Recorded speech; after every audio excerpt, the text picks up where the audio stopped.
अस्सलामुअलैकुम व्यूअर्स, आज मैं आप लोगों के साथ शेयर कर रही हूँ बाज़ार जैसी हलवा पूरी बनाने की परफेक्ट रेसिपी, बहुत ही आसान टिप्स के साथ और बजट में रहते हुए। बिल्कुल बाज़ार वाली हलवा पूरी और चने आप घर पर बना सकते हैं। तो इसके लिए कुछ टिप्स एंड ट्रिक्स हैं, इसके बारे में मैं आपको मुकम्मल गाइड करूँगी। आप पूरी यूट्यूब सर्च कर लीजिएगा तो शायद ही यूट्यूब पर आपको ऐसी आसान रेसिपी और कंप्लीट टिप्स किसी ने बताई होंगी जो कि मैं आज आपके साथ शेयर कर रही हूँ। तो बहुत ही आसान, बहुत ही ज़बरदस्त रेसिपी आपके साथ शेयर करने लगी हूँ। मुकम्मल सॉफ़्ट एंड फ्लफ़ी हलवा पूरी बनाने की रेसिपी, जिसमें ना तो पूरियों ने घी जज़ब किया है और हलवा बिल्कुल परफेक्ट हलवाई स्टाइल बन के तैयार होगा। कोई गिरटियाँ ढेले इसमें नज़र नहीं आएंगे आपको। और बिल्कुल स्मूथ हलवा जो है, बहुत कम बजट में सिर्फ 10 मिनट के अंदर 1 कप सूजी से ढेर सारा हलवा आप बना के तैयार कर लेंगे। चने भी पूरी के साथ बहुत मज़ेदार बन के तैयार होंगे और हलवा पूरी बिल्कुल सॉफ्ट, मलाई जैसी नरम और फूली हुई, ना तो कड़क होगी और ना ही इसमें बहुत ज़्यादा घी जज़ब किया होगा। बिल्कुल कम ऑयल के अंदर मैं आपको पूरियाँ बनाना सिखाऊंगी। तो चलिए रेसिपी स्टार्ट करते हैं। तो सबसे पहले मैं हलवा पूरी के लिए हलवा तैयार करूँगी, जो कि हलवा पूरी के साथ ही सर्व किया जाता है। तो इस हलवे को बनाने के लिए आपने मेजरमेंट्स का ख़ास ख्याल रखना है। सबसे पहले मैंने लिया है 3 कप पानी, 3 कप चीनी, 1 कप सूजी, इलायची के दाने लिए हैं 8 से 9 अदद, और घी लिया है मैंने पौना कप, यानी कि 3/4 कप, 1 कप से थोड़ा सा कम। अच्छा, यहाँ पे ये जितनी जितनी चीज़ें हैं आपने इतनी इतनी ही ऐड करनी है। यहाँ पे बहुत से लोग कहेंगे 3 कप चीनी है, 1 कप सूजी है तो मीठा बहुत तेज़ हो जाएगा। तो ऐसा कुछ नहीं होगा। मैं एज़ इट इज़ आपके साथ रेसिपी शेयर कर रही हूँ जैसे मुझे मेरी टीचर ने सिखाई थी। तो आपने भी इसे इसी तरीके से बनाना है, तो इंशाल्लाह ताला बेहद पसंद आएगी आपको और आप उंगलियाँ चाटते रह जाएंगे। सबसे पहले मैंने फ्राइंग पैन के अंदर 3 कप पानी, 3 कप चीनी, 7 इलायची के दाने डाल दिए हैं। फ्लेम ऑन करूँगी और इसको एक बॉयल सिर्फ आपने दिला लेना है। कोई 1 तार 2 तार वाला शीरा तैयार नहीं करना। मिक्स करते हुए बस आपने इसे इतना पकाना है कि चीनी मेल्ट हो जाए और इसमें एक बॉयल आ जाए। जैसे ही इसमें एक बॉयल आएगा तो आपने फ्लेम को ऑफ़ कर देना है। तो ये थी जी हलवा बनाने की पहली टिप कि आपने शीरे को पकाना नहीं है, सिर्फ एक उबाल दिलाना है और फ्लेम को ऑफ़ कर देना है। तो यहाँ पे देखिए, जैसे ही इसमें एक उबाल आ गया है, चीनी भी सारी मेल्ट हो गई है, चम्मच आपने साथ साथ चलाते जाना है। तो यहाँ पे देखिए जी, उबाल आ गया है तो फ्लेम मैंने ऑफ़ कर दिया है। इस शीरे को उठा के आपने रख देना है एक साइड पर। अब मैंने एक कढ़ाई ली है, इसके अंदर मैं डाल दूँगी पौना कप घी। अगर आप देसी घी में ये हलवा बनाएंगे तो ये बहुत टेस्टी बनेगा। अगर ना हो देसी घी तो आप फिर डालडा घी या फिर कुकिंग ऑयल भी इस्तेमाल कर सकते हैं। अब मैं इसके अंदर डाल दूँगी 1 कप सूजी और अच्छी तरह से घी और सूजी को मैं मिक्स कर लूँगी। अच्छा, अभी मैंने फ्लेम ऑन नहीं किया, मैं बस ऐसे ही सूजी और घी को मिक्स कर रही हूँ। तो यहाँ पे देखिए, सूजी और घी जब अच्छी तरह से मिक्स हो जाएं तो अब आपने फ्लेम ऑन कर लेना है और इसको पकने देना है। यहाँ पे देखिए, जब इसमें इस तरह से बबल से बनना स्टार्ट हो जाएं, यानी कि इसमें उबाल सा आ जाए, तो फिर आपने चम्मच चलाते हुए बिल्कुल लो फ्लेम पे इस सूजी को भूनना है। तो बस उबाल आने के बाद आपने फ्लेम लो कर लेना है, मुसलसल चम्मच चलाते हुए इस सूजी को भूनना है यहाँ तक कि इस पर बिल्कुल लाइट सा ब्राउन कलर आ जाए। बहुत तेज़ कलर नहीं आपने आने देना, बस लाइट सा ब्राउन कलर जब आ जाएगा और प्यारी सी खुशबू आना स्टार्ट हो जाएगी, तो तब तक आपने सूजी को भून लेना है। यहाँ पे देखिए जी, सूजी मेरी बहुत अच्छी तरह से भुन चुकी है, कलर देखिए इसका बिल्कुल लाइट सा गोल्डन सा हो चुका है। तो अब आपने इस स्टेज पर फ्लेम को ऑफ़ कर देना है और जो शीरा हमने तैयार करके रखा हुआ था उसे आराम से आपने इस तरह से ऐड करना है। अच्छा, यहाँ पे आपने अपने हाथों को बचाना है, क्योंकि एकदम से जब शीरा डालेंगे गर्म सूजी में तो बड़े तेज़ किस्म के छींटे उड़ते हैं। तो इसलिए आपने बस डालते साथ ही इसे अच्छी तरह से मिक्स कर देना है शीरे को सूजी के साथ। अब मैं दोबारा से फ्लेम ऑन करूँगी और इसमें एक उबाल आने दूँगी। यहाँ पे आपने फ्लेम को थोड़ा मीडियम टू हाई रखना है और इसके पास ही खड़े रहना है। अब मैं इसके अंदर ऑरेंज फूड कलर ऐड कर दूँगी। आप चाहें तो येलो फूड कलर भी ऐड कर सकते हैं, लेकिन हलवा पूरी के साथ बाज़ार में जो हलवा मिलता है ना, उसमें इसी तरह का ऑरेंज कलर होता है। तो मेरे पास यहाँ पे देखिए ये ऑरेंज फूड कलर था, लिक्विड जेल कलर है, लेकिन अगर आपके पास पाउडर कलर हो तो आप वो भी शामिल कर सकते हैं। यहाँ पे मैंने कलर को अच्छी तरह से मिक्स कर दिया था सूजी के साथ और अब इसमें एक उबाल आने का वेट करूँगी। तो यहाँ पे मेरा फ्लेम जो है मीडियम टू हाई है। तो ये देखिए, एक उबाल आ गया है, अच्छे से उबाल जब आ गया है तो अब आपने फ़ौरन से फ्लेम को बिल्कुल ज़ीरो कर देना है। तो यहाँ पे अब ज़ीरो फ्लेम पे आपने मुसलसल चम्मच चलाते हुए थिक होने तक इस हलवे को पका लेना है। अगर आप तेज़ आंच पर इसे पकाएंगे ना तो ये हलवा कभी भी थिक नहीं होगा और ठीक तरह से नहीं बनेगा, आप जितना मर्ज़ी इसे पकाते रहें। तो इसलिए आपने ये पॉइंट लाजमी से जहन में रखना है कि उबाल आने के बाद आपने बिल्कुल इसे ज़ीरो फ्लेम पे पकाना है, मुसलसल चम्मच चलाते हुए। जितना आप इसे थिक करना चाहते हैं उतना आप इसे थिक कर सकते हैं। तो यहाँ पर सिर्फ 5 से 7 मिनट ही लगे हैं तो यहाँ पे मैं आपको फ्लेम चेक करवा रही हूँ कि देखिए बिल्कुल इतना फ्लेम है इसका, यानी दम वाली आँच पे मैं इसे पका रही हूँ मुसलसल चम्मच चलाते हुए, और 5 से तकरीबन 7 मिनट लग गए थे मुझे। तो ये देखिए माशाल्लाह से हलवा हमारा थिक होना स्टार्ट हो गया है। सिर्फ 10 मिनट लगे हैं मुझे इसे लो फ्लेम पे पकाते हुए, और माशाल्लाह से काफ़ी अच्छा हमारा हलवा जो है थिक हो चुका है। तो ठंडा होने पे ये मज़ीद थिक हो जाता है, तो इसलिए मैं थोड़ा पतला पतला ही इसको डिश आउट कर लूँगी। तो यहाँ पे देखिए जी माशाल्लाह से 1 कप सूजी के साथ 1 डोंगा भर के मेरा हलवा तैयार हो गया था। तकरीबन 18 से 20 लोग जो हैं इजीली एक वक्त में इस हलवे के साथ हलवा पूरी का नाश्ता कर सकते हैं। तो हलवा मेरा बेहतरीन बन के तैयार हो गया था, इसे अब मैं डिश आउट कर लूँगी। तो व्यूअर्स आपने बिल्कुल भी परेशान नहीं होना जी चीनी ज़्यादा लग रही है, शीरा कम है या क्या मसला है, कुछ भी नहीं होगा। बिल्कुल परफेक्ट मेजरमेंट आपने फ़ॉलो करनी है, तो इंशाल्लाह ताला इंतहाई लजीज़ आपका हलवा बन के तैयार होगा, और आप हमेशा इसी तरीके से हलवा बनाकर हलवा पूरी के साथ सर्व करेंगे। अब आपने मुझे कमेंट्स बॉक्स में बताना है इस रेसिपी को ट्राई करने के बाद कि कैसा आपका हलवा बन के तैयार हुआ। तो इंशाल्लाह ताला बेहतरीन ही बन के तैयार होगा, क्योंकि मैंने आपके साथ बहुत ज़बरदस्त रेसिपी बड़ी अच्छी टिप्स के साथ शेयर की है। तो सवाल ही पैदा नहीं होता कि आपका हलवा जो है वो ठीक तरह से बन के तैयार ना हो। तो चलिए अब चने तैयार कर लेते हैं। तो यहाँ पे मैंने आधा किलो बारीक वाले सफ़ेद चने लिए थे, जिन्हें मैंने मीठा सोडा डाल के 1 टीस्पून रात भर के लिए भिगो के रख दिया था। सुबह के टाइम मैंने उस सोडे वाले पानी को वेस्ट कर दिया था। अच्छे से वॉश करने के बाद सादे पानी में 1 टीस्पून नमक डाल के इन चनों को बॉईल कर लिया है बहुत अच्छा सा। चनों का जो पानी है वो मैंने अलहदा से एक बॉल में निकाल लिया है। आपने चनों के पानी को वेस्ट नहीं करना, और थोड़ा ज़्यादा ही पानी ऐड करना है चने बॉईल करते वक्त, क्योंकि यही पानी हम चने पकाने में इस्तेमाल करेंगे तो बड़ा ज़बरदस्त फ्लेवर आएगा इनका हमारे चनों में। अब यहाँ पर एक कढ़ाई के अंदर मैंने 2 टेबल स्पून कुकिंग ऑयल लिया है। उसके अंदर मैंने 1.5 टीस्पून लहसुन अदरक का बारीक पिसा हुआ पेस्ट ऐड कर दिया है। अच्छी तरह से इसे मैं क्रैकल कर लूँगी कि इसका लाइट सा गोल्डन कलर आ जाए, ताकि इसकी जो कच्ची स्मेल होती है वो ख़त्म हो जाए। हरी मिर्च का पेस्ट ऐड कर दूँगी 1 टीस्पून के बराबर। अच्छे से मिक्स करने के बाद थोड़ा सा मैंने इसमें पानी ऐड कर दिया है, ताकि लहसुन अदरक जलने ना पाए। अब मैं इसके अंदर कुछ स्पाइसेस ऐड करूँगी। स्पाइसेस में सबसे पहले मैंने डाला है लाल मिर्च पाउडर 1/2 टेबल स्पून, नमक डालूंगी इसके अंदर 1 टीस्पून। आप नमक मिर्च अपने टेस्ट के मुताबिक कम ज़्यादा कर सकते हैं। मैं बच्चों के लिए तैयार कर रही हूँ, मैंने बिल्कुल मुनासिब सी ऐड की है। 1 टेबल स्पून भर के धनिया बुना हुआ कुटा हुआ ऐड कर देंगे, और ज़ीरा बुना हुआ कुटा हुआ 1 टीस्पून ऐड करेंगे। तमाम चीज़ों को अच्छे से भून लेंगे 1 मिनट तक लो फ्लेम पर, ताकि मसालों का जो कच्चापन है वो भी ख़त्म हो जाए। तो व्यूअर्स ये बड़े ही टेस्टी चने बन के तैयार होते हैं, और बिल्कुल आसान सा तरीका है इनको बनाने का। कोई ज़्यादा मुशक्क़त वाला काम नहीं है, बस झटपट से ही ये बन के मसाला तैयार हो जाता है। यहाँ पे देखिए मसाले की मैंने अच्छे से बुनाई कर ली थी। अब मैं इसके अंदर डाल दूँगी आधा कप दही, और दही को आपने अच्छी तरह से बीट करके लेना है। दही डालने के फ़ौरन बाद आपने तेज़ी से चम्मच चलाते जाना है, ताकि दही फटने ना पाए और इसकी फुटकियाँ ना बनने पाएँ, वरना क्या होगा सालन का जो टेस्ट है वो ख़राब हो जाएगा।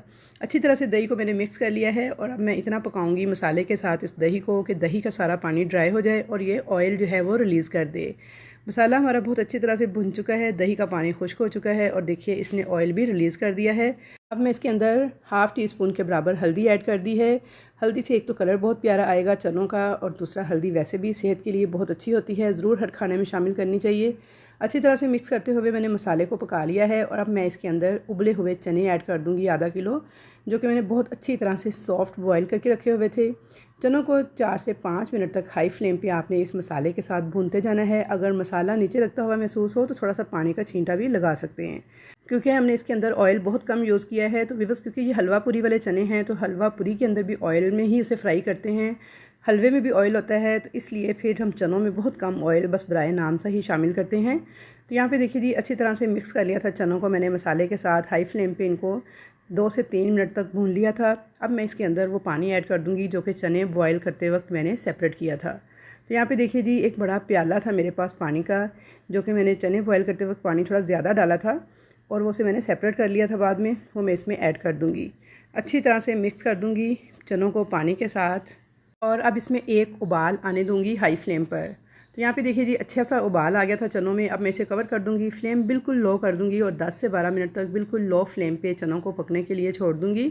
तो यहाँ पे 10 से 12 मिनट हो गए थे। आप देख सकते हैं चनों पे जो थोड़ा सा ऑयल हमने शामिल किया था वो ऊपर आ चुका है। चने हमारे जो से हैं पक चुके हैं। अब मैंने मैशर लिया है, या कोई ग्लास वगैरह लेकर भी आप इस तरह से इनको मसल लीजिएगा।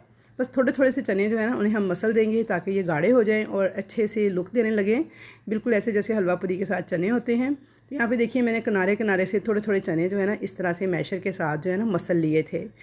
तो यहाँ पे देखिए जी चनों की बड़ी स्मूथ सी लुक आ गई है, बहुत ही ज़बरदस्त लग रहे हैं दिखने में और खाने में भी बेहद मज़ेदार थे। इस स्टेज पर अगर आप चाहें तो 1 से 2 मीडियम साइज़ के आलू भी उबाल के काट के इसमें शामिल कर सकते हैं। अब मैंने इसमें 1 टीस्पून गरम मसाला पाउडर और 1 टीस्पून क्रश्ड ज़ीरा ऐड कर दिया है। अच्छी तरह से मिक्स कर लूँगी इसको और बिल्कुल लो फ्लेम पे इसे 2 से 3 मिनट मज़ीद पकने दूँगी। तो 2 से 3 मिनट के बाद ये देखिए जी माशाल्लाह हमारे बेहतरीन हलवा पूरी के साथ सर्व करने वाले चने बन के तैयार हैं। आप इनकी लुक चेक कीजिए कितनी ज़बरदस्त है। और आलू अगर आप इसमें शामिल करना चाहते हैं तो टोटली ऑप्शनल है, आप इसके अंदर इसी स्टेज पर 2 से 3 उबले हुए आलू भी शामिल कर सकते हैं। तो चने हमारे तैयार हैं, तो अब चलते हैं अपने हलवा पूरी के मोस्ट इम्पॉर्टेंट स्टेप की तरफ, यानी पूरी बनाने की डो तैयार करने की तरफ। तो व्यूअर्स आपने पूरी टिप्स के साथ इस रेसिपी को फॉलो करना है तो इंशाल्लाह बेहतरीन पूरियाँ आपकी बन के तैयार होंगी और पहली ही बार में आप इनको बिल्कुल परफेक्ट बना लेंगे। हाफ़ टी स्पून सबसे पहले मैंने नमक डाला है। अब मैंने यहाँ पे पिघला हुआ घी डाल दिया है 3 टेबल स्पून। गर्म घी नहीं है, सिर्फ घी मेल्ट हुआ है गर्मी की वजह से, जो कि मैंने 3 टेबल स्पून ऐड कर दिया है। अब मैं इसके अंदर डाल दूँगी नॉर्मल पानी यानी टैप वाटर 1.25 कप, 1 कप और साथ में 1/4 कप। अच्छी तरह से घी, नमक और पानी को मैं मिक्स कर लूँगी हाथ के साथ। आपने हाथ से ही इस तरह अच्छी तरह से मिक्स करना है कि नमक जो है सारे का सारा पानी में अच्छे से हल हो जाए, घी, पानी और नमक जो है यकजान हो जाए। यहाँ पे देखिए मैंने इन तीनों चीज़ों को अच्छे से मिक्स कर लिया था। अब मैंने यहाँ पे लिया है नॉर्मल घर में जो हम रोटी पकाते हैं ना वो वाला आटा, ये आपने ऐड कर देना है इसके अंदर 1.25 कप यानी कि 1 कप और साथ में 1/4 कप। आटा डालने के बाद अब मैं इसमें मैदा ऐड करूँगी, जो कि मैंने लिया है आधा किलो यानी कि 500 ग्राम मैदा है, ये मैं इसमें डाल दूँगी। और अब इन तमाम चीज़ों को हाथ के साथ अच्छी तरह से मिक्स कर लूँगी और बिल्कुल नॉर्मल पानी के साथ थोड़ा थोड़ा डालते हुए आपने इस आटे को गूँध लेना है, बिल्कुल इसी स्टाइल में जैसे हम रोज़ाना रोटी पकाने के लिए आटे को गूँधते हैं। ना तो बहुत ज़्यादा नरम किस्म की डो आपने तैयार करनी है, ना ही बहुत ज़्यादा सख्त किस्म की डो आपने तैयार करनी है, बिल्कुल नॉर्मल सा ही आटा आपने तैयार करना है, लचकदार सा। तो व्यूअर्स आपने मैदा हमेशा छानकर इस्तेमाल करना है पूरी बनाते वक्त, क्योंकि इसके अंदर अक्सर सुंडियाँ सुसरियाँ वगैरह होती हैं। उसके अलावा ये कि आपने आटे में पानी बिल्कुल थोड़ा थोड़ा करके ऐड करना है, फिर इसको गूंदना है। यहाँ पे आप टेक्सचर चेक करें, बिल्कुल नॉर्मल सा टेक्सचर है इस डो का, ना तो मैंने बहुत ज़्यादा हार्ड रखी है ना मैंने बहुत ज़्यादा सॉफ्ट रखी है। अब आपने थोड़ा सा इसको गूंद लेना है अच्छी तरह से बंच लगाते हुए 1 से 2 मिनट तक। और पानी कम से कम आपने हाथों को लगाना है, बस थोड़ा सा ऑयल लगा के आपने इसे इस तरह से मुलायम शक्ल आने तक गूंद लेना है। तो यहाँ पे मैंने तकरीबन 2 से 3 मिनट गूंदा है, तो आटा देखिए बिल्कुल मुलायम सी शक्ल में आ गया है। हाथों को मैंने थोड़ा थोड़ा सा ऑयल लगा लिया था ताकि ये हाथों के साथ चिपके नहीं। अब यहाँ पे देखिए आटा मेरा गूंद चुका है इस तरह से मुलायम सा। तो अब आपने इसके ऊपर अच्छी तरह से घी या फिर ऑयल लगा के इसको कवर कर देना है। मैंने यहाँ पे ऑयल लगा के हाथ के साथ अच्छी तरह से इस तरह से कवर कर दिया था आटे को। आपने अच्छे से ऑयल लगा लेना है और इसको किसी भी प्लास्टिक के शॉपर के साथ या फिर प्लास्टिक शीट के साथ आपने चारों तरफ से कवर कर देना है कि बिल्कुल भी हवा ना लगे, ताकि इसके ऊपर कोई भी खुश्की या सिकरी वगैरह ना आए। और अब आपने आटे को 15 मिनट तक रेस्ट देनी है घड़ी से टाइम देखकर। तो यहाँ पे 15 मिनट हो गए थे, आटे को मैंने इसी तरह से किचन काउंटर पे छोड़ दिया था कवर करके। अब मैं इसका प्लास्टिक उतार लूँगी और आटा हमारा काफ़ी हद तक ढल चुका है, ये देखिए माशाल्लाह से। और आप चेक करें बिल्कुल नॉर्मल आटा है, ना तो ये बहुत ज़्यादा नरम है और ना ये बहुत ज़्यादा सख्त है। अब आपने दोबारा से इस आटे को ना गूंद लेना है, कोई पानी वगैरह नहीं लगाना, बस ऑयल जो इसके ऊपर लगा हुआ है इसी की मदद से ही आपने इस तरह से ये बंच लगाते हुए इसे 2 से 3 मिनट मज़ीद गूंद लेना है। और अब इस गूंदने का मकसद ये है कि आटे में लचक आ जाए और इसको आपने चेक करना है। अच्छा, चेक करने का तरीका ये देखिए, इस तरह से आपने आटे को किनारे से उठाना है, हल्का सा खींचना है। तो ये देखिए कितने ज़बरदस्त लचकीला सा आटा हमारा तैयार हुआ है। देखिए खींचने से टूट नहीं रहा बल्कि इस तरह से लंबा होता जा रहा है। इसका मतलब है हमारे आटे में अच्छी खासी लचक जो है वो पैदा हो चुकी है। तो बस ऐसा ही लचकीला आटा जब आप बनाएंगे ना पूरी बनाने के लिए, तो आपकी पूरियाँ बहुत ज़बरदस्त बन के तैयार होंगी, बहुत ही मज़ेदार बनेंगी, बिल्कुल भी कड़क नहीं होंगी और ख़राब नहीं होंगी। तो बस आपने आटे का जो टेक्सचर है ना इसे खुसूसन नोट करना है गूंदते वक्त। तो यहाँ पे मैंने 1 से 2 मिनट अच्छी तरह से बंच लगाते हुए आटे को मज़ीद गूंद लिया था और बहुत ही लचकदार सा हमारा आटा तैयार हो चुका है। अब मैं इसे इस तरह से इकट्ठा करूँगी और काउंटर पे निकाल लूँगी और इसके पेड़े कर लूँगी। अच्छा, आपने बहुत बड़े बड़े पेड़े नहीं करने, अक्सर जिनकी पूरियाँ जो हैं वो कड़क हो जाती हैं या मोटी रहती हैं या सही तरह से फूलती नहीं हैं। उसकी ये भी रीज़न है कि आप लोग पेड़े बहुत बड़े बड़े निकाल लेते हैं। तो आपने बाज़ार में देखा होगा कि बिल्कुल छोटे छोटे टीनी साइज़ के पेड़े होते हैं और उसकी पूरी बना रहे होते हैं। तो आपने भी पेड़े जो हैं हमेशा छोटे साइज़ के निकालने हैं। मैं आगे चल के आपको दिखाती हूँ। अब यहाँ पे ना आपने कोई भी ट्रे, डिश या फिर कोई परात वगैरह लेनी है, उसे अच्छी तरह से ना ऑयल के साथ ग्रीस कर लेना है। उसके अंदर आपने अच्छे से ऑयल लगा लेना है, किनारों पे भी, उसके सेंटर में भी। और अब यहाँ पे मैं आपको बता दूँ कि आपने किस साइज़ का पेड़ा लेना है। बिल्कुल छोटे से साइज़ का आपने अंदाजे से पेड़ा ले लेना है। अगर आपके पास वेट स्केल हो, किचन स्केल वगैरह, तो 55 ग्राम से ज़्यादा वज़न नहीं होना चाहिए आपके पेड़े का। ये देखिए, इस तरह से आपने सारे पेड़े लेने हैं। बहुत बड़े पेड़े अगर आप लेंगे तो उससे भी पूरी ठीक नहीं बनेगी। छोटा पेड़ा लेने में कोई हर्ज नहीं है, लेकिन बड़ा पेड़ा अगर आप लेंगे तो फिर आपकी पूरियाँ जो है ना वो बिल्कुल भी सही नहीं बनेगी। तो इसलिए आपने छोटा पेड़ा लेना है जिसका वज़न हो 55 ग्राम तक। बिल्कुल जैसे हम रोटी का पेड़ा बनाते हैं ना, उसी स्टाइल में स्मूथ स्मूथ आपने पेड़े तैयार कर लेने हैं। तो यहाँ पे देखिए मैंने सारे पेड़े तैयार कर लिए थे। अब ये कितने पेड़े बने हैं आधा किलो मैदे से, मतलब कि कितनी पूरियाँ बन के तैयार होंगी, ये आपने मुझे कमेंट्स बॉक्स में बताना है काउंट करके कि मेरी कितनी पूरियाँ इतने मैदे से बन के तैयार होंगी। अब यहाँ पर मैंने ब्रश के साथ ना सारा ऑयल लगा रही हूँ इन पेड़ों के ऊपर। आपने अच्छी तरह से ना इन पेड़ों को घी में तर कर लेना है। मतलब ये कि आपने बहुत अच्छी तरह से चारों तरफ से, किनारों पे भी, ऊपर नीचे सारा इनको ना ऑयल लगा देना है। नीचे क्योंकि हम परात में ऑयल लगा चुके हैं, तो ऊपर और किनारों पे आपने ब्रश के साथ इस तरह से लगा के ना बिल्कुल पेड़ों को तर कर लेना है। तो ये स्टेप बड़ा इंपॉर्टेंट है। आपने लाजमी से इनको ऑयल लगा के रखना है। फिर चाहे आप इनको 1 घंटा छोड़ दें, 2 घंटा छोड़ दें, कोई फ़र्क नहीं पड़ेगा। लेकिन अगर आप इन पर ऑयल नहीं लगाएंगे तो ये बिल्कुल सूख जाएगा आटा, और पूरियाँ आपकी ना फूलेंगी ना ठीक से बनेंगी। तो इसलिए आपने अच्छी तरह से इनको घी में तर कर देना है। ब्रश के साथ या हाथ के साथ ना आपने सारे पेड़ों पे और किनारों पे इनके अच्छे से ऑयल लगाना है। उसके बाद आपने इसके ऊपर कोई सा भी प्लास्टिक का शापर ले लें या प्लास्टिक शीट लेके आपने इस तरह से इनको कवर कर लेना है। अच्छे से आपने इनको एयर टाइट करके कवर करके छोड़ देना है। और अब आपने, अगर आपको बहुत ज़्यादा जल्दी है तो आपने इनको लाजमन रेस्ट देनी है 30 मिनट तक, घड़ी से टाइम देखकर। यानी कम से कम 30 मिनट आपने इनको ज़रूर छोड़ना है। लेकिन अगर आपके पास ज़्यादा टाइम हो तो आप 30 मिनट से ज़्यादा भी टाइम कर सकते हैं, लेकिन कम से कम टाइम जो है इनको छोड़ने का वो 30 मिनट है। अब हम पूरी बनाना स्टार्ट करते हैं। तो एक पेड़ा मैंने ले लिया है, काउंटर पर रख के आपने हाथ के साथ इसे हल्का हल्का प्रेस कर लेना है। उसके बाद आप चाहें तो इस पर बेलन भी चला सकते हैं। अगर आप हाथ के साथ जैसे बाज़ार वाले ठा ठा करके बनाते हैं, अगर आपकी उस तरह से बनाने की प्रैक्टिस हो तो आप उस तरह भी बना सकते हैं। मैं इस पर बेलन यूज़ कर रही हूँ ताकि ये इक्वल हर तरफ से बराबर बारीक हो। तो आप जैसे चाहें बना सकते हैं। बस आपका अगर आटा ठीक तरह से गूंदा हुआ है, उसे रेस्ट आपने ठीक तरह से दी हुई है, तो आपकी पूरियाँ हर लिहाज से अच्छी बन जाएंगी, आप जैसे भी बनाएंगे। अच्छा, एक टिप मैं आपको अपने एक्सपीरियंस की बुनियाद पर यहाँ पे देना चाहूँगी कि आपने ना पूरी को बहुत ज़्यादा बारीक नहीं कर लेना। जब आप इसे बहुत ज़्यादा बारीक कर लेते हैं ना, तो फिर ये बिल्कुल पापड़ की तरह सख्त हो जाती है। तो इसलिए आपने इसे बस थोड़ा थोड़ा सा मोटा ही रहने देना है। और अब देखिए हाथ के ऊपर डाल के भी मैं इसकी शेप दे रही हूँ, और ये देखिए प्रॉपर शेप आ चुकी है पूरी को। और ये बहुत ज़्यादा मोटी भी नहीं है, बहुत ज़्यादा बारीक भी नहीं है। और घी देखिए इसमें से धुआं निकल रहा है। यानी घी को आपने इतना गर्म करना है कि उसमें से धुएँ निकलना स्टार्ट हो जाए। तेज़ फुल गर्म घी के अंदर आपने पूरी को डालना है। और उसके बाद डालते साथ ही आपने इसे थोड़ा थोड़ा सा इस तरह से घी इसके ऊपर डालते जाना है चम्मच के साथ, और हल्का हल्का इसको प्रेस कर लेना है। तो ये देखिए माशाल्लाह से फूली हुई कितनी नरम और क्रिस्पी सी प्यारी सी पूरी हमारी बनके तैयार हो गई है। तो अगर आप ठंडे घी के अंदर पूरी को डालेंगे, एक तो वो फूलेगी नहीं, दूसरा वो घी को जज़ब कर लेगी बहुत ज़्यादा, फिर बहुत ज़्यादा ऑयली किस्म की आपकी पूरी बनके तैयार होगी। जबकि ये जो पूरियाँ बनी हैं ना हमारी, तो यकीन जाने इसमें बिल्कुल भी ऑयल वगैरह इसमें जज़ब नहीं किया था। बिल्कुल ड्राई ड्राई सी, क्रिस्पी क्रिस्पी सी, सॉफ्ट सी, मज़ेदार थी ये पूरियाँ थी। तो उसके लिए बस छोटी छोटी टिप्स हैं जो आपने लाजमी फॉलो करनी है। एक तो घी को फुल गर्म होना चाहिए, इसमें से हल्का हल्का धुआं निकलता हुआ जब नज़र आए तब आपने पूरियाँ ऐड करनी स्टार्ट करनी है। और सिर्फ 3 से 4 सेकंड लगते हैं तो पूरियाँ तैयार होती जाती हैं। एक पूरी को बहुत ज़्यादा टाइम नहीं लगता, बस घी में डाल के तकरीबन 2 से 3 सेकंड एक साइड से और 2 से 3 सेकंड दूसरी साइड से पकाएं तो पूरियाँ बन के तैयार हो जाती हैं। तो पूरियों को निकालने के बाद ना आपने किसी छलनी वगैरह में या किसी हवा वाली चीज़ में रखना है। जैसे देखिए मैंने इसे स्टेनर में, छानने में डाल के रखा हुआ है, और यहाँ पे मैं आपको चेक करवा रही हूँ। तो आप इनकी सॉफ्टनेस चेक करें, माशाल्लाह इतनी सॉफ्ट और इतनी फ्लफ़ी किस्म की ये पूरियाँ हैं। और देखिए बिल्कुल भी इनके ऊपर ऑयल नहीं है, ना ही हाथों को ऑयल लग रहा है, ना ही खाने में वो इरिटेट कर रहा था। बहुत ही टेस्टी बन के तैयार हुआ था ये नाश्ता। तो व्यूअर्स यहाँ पे आप देख सकते हैं माशाल्लाह से ये बड़े साइज़ के डोंगे हैं। आधा किलो चने से एक डोंगा फुल साइज़ का भर गया है मेरा। और 1 कप सूजी से देखें हलवा बनाया जो सा, उससे भी एक डोंगा पूरा भर गया है। और ये नाश्ता जो है कम से कम 18 से 20 लोगों के लिए इनफ था। पूरियाँ मुझे थोड़ी सी और बनाना पड़ी थी, लेकिन चने और हलवा जो है 20 लोगों के लिए एग्जैक्टली पूरे पूरे थे, यानी फिर भी बच गए थे। अब यहाँ पे आप हलवे की फ़ाइनल लुक चेक कर लें। इसमें बिल्कुल भी ढेलियाँ नहीं बनेंगी, गिल्टियाँ नहीं बनेंगी। ये इसी तरह का इसी तरह रहेगा, चाहे आप इसे फ्रिज में रखें या फ्रिज से बाहर रखें या किसी भी तरह रखें।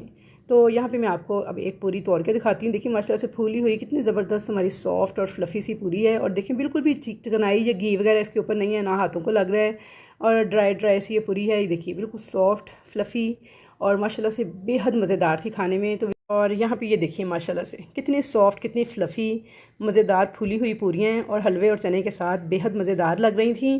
तो बस जाते जाते एक आखिरी टिप आपको देती चलूँगी। जिन लोगों की पूरियाँ कड़क हो जाती हैं ना, एक तो वो पूरी को बारीक बहुत ज़्यादा कर देते हैं, दूसरा पकाते बहुत ज़्यादा देर के लिए हैं। तो आपने क्या करना है, बस पूरी को डालना है और तकरीबन 2 से 3 सेकंड उसको एक साइड से लगते हैं और 2 से 3 सेकंड ही दूसरी साइड से। टोटल 5 से 6 सेकंड में हमारी पूरी झटपट से बन के तैयार हो जाती है।